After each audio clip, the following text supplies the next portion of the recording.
अस्सलाम वालेकुम दोस्तों, आज हम आपको ऐसे गांव की तरफ लेकर चलेंगे जहां पैरों तले कोई ज़मीन नहीं बल्कि गहरा और नीला समुंदर है।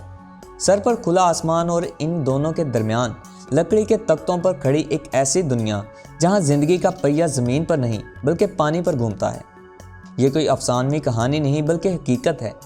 हम बात कर रहे हैं मलेशिया के सूबे सबा में वाक़या एक ऐसी मुस्लिम बस्ती की जिसे कम्पोंग एरिया या पानी का गांव कहा जाता है। यहाँ की फ़िज़ाओं में सड़कों का शोर नहीं बल्कि लहरों की मौसीकी गूंजती है। यहाँ के मकीन वो मुसलमान हैं जिनकी नस्लें समुंदर की गोद में पली बड़ी हैं। लेकिन नाज़रीन, आज की ये वीडियो सिर्फ़ एक गांव की कहानी नहीं। आज हम आपको दिखाएंगे कि जब ज़मीन कम पड़ जाए तो इंसान किस तरह समुंदर से अपना रास्ता छीन लेता है। हॉलैंड में दुनिया का पहला तैरता हुआ डेयरी फार्म कैसे काम कर रहा है और बांग्लादेश के किसान किस तरह पानी पर सब्जियां उगाकर दुनिया को हैरान कर रहे हैं। तो तैयार हो जाइए एक ऐसे सफ़र के लिए जो आपको ज़मीन से दूर लहरों के ऊपर ले जाएगा। कम्पोंग एरिया मलेशिया के इन आबी देहातों का वजूद महज एक इत्तफाक नहीं बल्कि ये इंसानी बका और खुद मुख्तारी की एक अजीम दास्तां है। अगर हम तारीख के औराक पलटें तो मालूम होता है कि ये बस्ती किसी जदीद इंजीनियरिंग का नमूना नहीं बल्कि सदियों पुरानी ज़रूरत का नतीजा है। मलेशिया के साहली इलाकों में जब ज़मीन पर कब्ज़े, कबायली जंगों और नौ आबादियाती दौर के टैक्सों का दबाव बढ़ा तो समाबा जाओ और दीगर साहली मुसलमान बरादरियों ने एक जुर्रतमंदाना फ़ैसला किया। उन्होंने ज़मीन की कैद छोड़कर समुंदर की वसतों को अपना मस्कन बनाया। ये लोग जानते थे कि ज़मीन पर रहकर इन्हें निज़ामे वक्त की ज़ंजीरों में जकड़ना पड़ेगा, जबकि समुंदर इन्हें वो आज़ादी देता है जिसका कोई मुतबादल नहीं था। यहाँ ना कोई सरहद थी और ना ही ज़मीन के बंटवारे का खौफ। इन मछेरों ने समुंदर की लहरों के मिजाज को समझा और लकड़ी के तख्तों पर अपनी ज़िंदगी की बुनियाद रखी। वक्त गुजरने के साथ साथ ये आर्जी ठिकाने एक मुकम्मल समाजी ढांचे में ढल गए, जहाँ मसाजिद, मदारिस और बाज़ार सब कुछ पानी के ऊपर वजूद में आ गए। इन घरों की तमीर देखकर अकल दंग रह जाती है। ये मकानात किसी सीमेंट या सरिये की बुनियाद पर नहीं बल्कि लकड़ी के इन शहतीरों पर खड़े हैं जो समुंदर की तह में इस महारत से गाड़े जाते हैं कि बड़े से बड़ा तूफ़ान भी इन्हें हिला नहीं पाता। यहाँ आयरन वुड या बेलन लकड़ी का इस्तेमाल किया जाता है, जिसकी खासियत ये है कि ये पानी में गलने की बजाय मज़ीद सख्त और मजबूत हो जाती है। हर घर के नीचे समुंदर का पानी 24 घंटे बहता है। फर्श के तख्तों के दरमियान मामूली सा फासला रखा जाता है ताकि समुंदरी हवा घर के अंदर दाखिल हो सके और दर्जा हरारत मुतवाज़न रहे। यहाँ की गलियाँ दरअसल लकड़ी के वो तंग पुल हैं जो एक घर को दूसरे घर से जोड़ते हैं। इन पुलों पर चलना एक आम इंसान के लिए तवाज़न का इम्तिहान है, मगर यहाँ के मुकामी लोग और बच्चे इस पर इस तरह दौड़ते हैं जैसे किसी पुख्ता शाहराहों पर हों। इस गांव की रूह इसकी जामिया मस्जिद में बसती है, एक ऐसी मस्जिद जिसका फर्श समुंदर से चंद फुट ऊपर है और जिसके मीनार दूर से मछेरों को रास्ता दिखाते हैं। जब मौज़न की आवाज़ अल्लाह अकबर की फ़िज़ाओं से बिखरती है तो समुंदर की लहरों का शोर भी जैसे एहतरामन थम जाता है। यहाँ के मुसलमानों के लिए मज़हब सिर्फ़ इबादत नहीं बल्कि इनकी बका का ज़ामिन है। नमाज जुम्मा का मंजर दीदनी होता है। सैकड़ों कश्तियाँ मस्जिद के इतराफ़ में लंगर अंदाज होती हैं और लकड़ियों के पुल नमाजियों से भर जाते हैं।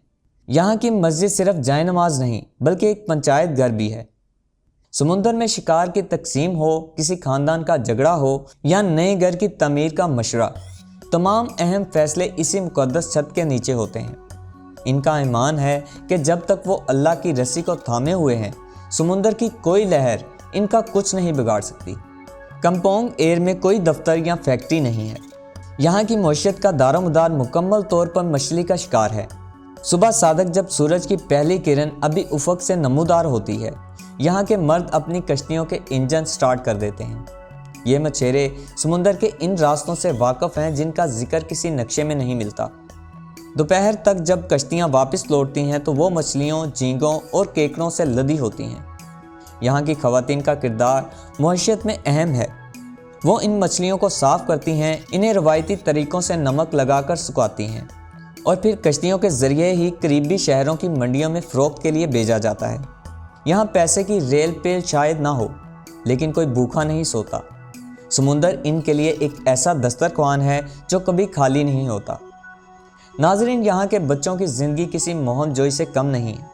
जहाँ शहरों के बच्चे स्कूल बस का इंतज़ार करते हैं, यहाँ के बच्चे बस्ता कंधे पर लटकाए लकड़ी के पुलों से होते हुए या छोटी कश्तियों में बैठकर स्कूल जाते हैं। गांव के अंदर ही लकड़ी के बने मदारिस और इब्तदाई स्कूल मौजूद हैं। इन बच्चों के लिए समुंदर एक खेल का मैदान है। ये बच्चे चलना सीखने से पहले तैरना सीखते हैं। इनकी तालीम सिर्फ किताबों में शामिल नहीं होती, बल्कि इन्हें यह भी सिखाया जाता है कि लहरों का रुख देखकर मौसम का अंदाज़ा कैसे लगाया जाए और जाल को इस तरह कैसे फेंका जाए कि रिस्क ज़ाया ना हो।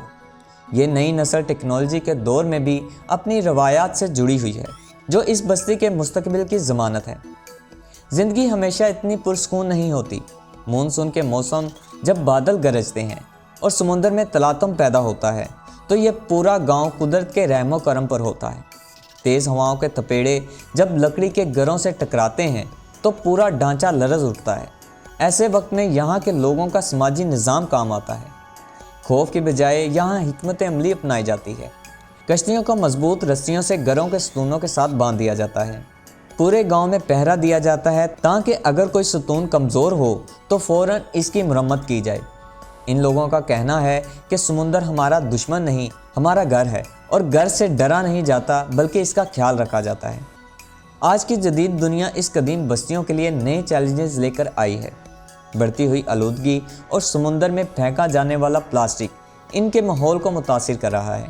हुकूमतें अक्सर इन्हें ज़मीन पर मुंतकिल करने की कोशिशें करती हैं ताकि इन्हें जदीद सहूलियात फराहम की जा सकें, मगर अक्सरियत यहाँ से जाने को तैयार नहीं। इनका मानना है कि ज़मीन पर मुंतकिल होने का मतलब है कि अपनी शनाख्त खो देना। वो बिजली, इंटरनेट और जदीद सहूलियात अब अपने लकड़ी के घरों में ला रहे हैं। सोलर पैनल्स अब इनकी छतों पर आम नज़र आते हैं। ये इस बात का सबूत है कि ये बस्ती ख़त्म होने वाली नहीं, बल्कि बदलते वक्त के साथ खुद को डाल रही है। अगर हम इस मंजरनामे को आलमी सतह पर देखें तो मलेशिया तनहा नहीं है। हॉलैंड में जहां ज़मीन की सतह समुंदर से नीचे है, वहां के लोगों ने तैरता हुआ डेयरी फार्म बनाकर दुनिया को वर्ता हैरत में डाल दिया है। ये एक 3 मंजिला तैरता हुआ ढांचा है। जहां गायें रहती हैं वहीं इनका दूध प्रोसेस होता है और वहीं से सप्लाई दी जाती है। ये फार्म समुंदर की सतह के साथ ऊपर नीचे हरकत करता है, जिससे सैलाब का खतरा ख़त्म हो जाता है। दूसरी तरफ बांग्लादेश के किसानों ने अपनी कदीम तैरती ज़राअत को ज़िंदा रखा हुआ है। यहाँ बांसों और आबी पौधों से बनाए गए तख्तों पर सब्जियाँ उगाई जाती हैं। ये तैरते खेत सैलाब के दिनों में लाखों लोगों के लिए खुराक का ज़रिया बनते हैं। ये तमाम मिसालें इस बात की अक्कासी करती हैं कि इंसान ने पानी को मस्खर करने का हुनर सीख लिया है। कम्पोंग एयर में शाम का मंजर जादुई होता है। जब सूरज समुंदर की आगोश में उतरता है तो लकड़ी के घरों की खिड़कियों से निकलती मदम रोशनी पानी पर एक तवील अक्स बनाती हैं। मछेरों की वापसी, बच्चों की हंसी और किचन से उड़ती मछली के सालन की खुशबू एक ऐसा माहौल पैदा करती है जो किसी जदीद शहर में मुमकिन नहीं। यहाँ की ज़िंदगी सादा है, मगर ये सादगी हमें एक बड़ा सबक देती है कि खुशी का ताल्लुक कंक्रीट की दीवारों से नहीं, बल्कि सुकून कल्ब और फितरत की हम आंगी से है। ये बस्ती एक जिंदा सबूत है कि अगर इरादे मजबूत हों तो लकड़ी के चंद तख्ते भी समुंदर के सीने पर एक नाकाबिले तस्कीर किला बन सकते हैं। नाज़रीन ग्रामी, मलेशिया के इन तैरते मकानों से लेकर हॉलैंड के जदीद फार्म्स और बांग्लादेश के तैरते बगात तक, ये महज लकड़ी, टेक्नोलॉजी या मिट्टी की कहानियाँ नहीं हैं। ये दास्तां हैं इन इंसानी इरादे की जो कभी हार नहीं मानता।